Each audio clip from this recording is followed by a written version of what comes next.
નમસ્કાર દર્શક મિત્રો, આજ પોષ સુદ પૂનમ છે. પોષ સુદ પૂનમ એટલે પોષી પૂનમ. પોષી પૂનમ એટલે જગતજનની માં અંબાજી માનો આજે પ્રાગટ્ય દિવસ છે. અને આજ હું તમને એક મસ્ત મજાનો છંદ સંભળાવવા માટે જઈ રહ્યો છું, કારણ કે માતાજીની પૂનમ પણ છે અને એક ભાઈ બહેનના પવિત્ર સંબંધો પણ એક પર્વ છે. એટલે આજ હું આપને એક છંદ સંભળાવીશ. જખમ જિંદગીના સહેવા નથી સહેલા, હું તો એક મજાની વાત લઈને આવ્યો છું. જખમ જિંદગીના સહેવા નથી સહેલા, હું તો એક મજાની વાત લઈને આવ્યો છું. પૂનમનો ચાંદ દેખ્યો હશે તમે, હું તો આજે એક માતાજીની વાત લઈને આવ્યો છું. અને આજ એક છંદ ચાલુ કરું છું, તમે શાંતિથી સાંભળજો. આજ શક્તિમાં અંબા આવી, પ્રથમ જગમાં સૃષ્ટિ ન પાવી. વર્ણા વર્ણા કીધા વાળું, જગમાં જાપ તપે સવતારું. પેરા માએ ચરણા ચોળી, ચુંદડીયા કેસરમાં મોળી. માએ બાજુ બંધ બેરે ખિયારા, રાખડીએ સોનાના વાળા. મીરાવર ચંદર કીધો બાર, ચંચા હંસા ગામની ચાલો માં. દર્પણ લઈમાં મુખડા જ્યોતિ, વાર વાર પરવાયા મોતી.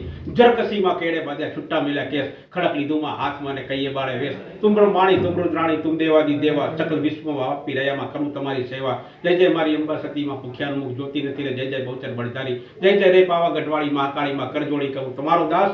સર્વે કામની પૂરજો આસ. માતાજી સૌની મનોકામના પૂર્ણ કરે. આજ પોષી પૂનમ છે, માતાજીનો પ્રાગટ્ય દિવસ છે. એટલે માતાજી તરફથી શુભકામના અને સૌની મનોકામના પૂર્ણ કરે તેવી આશા. નમસ્કાર.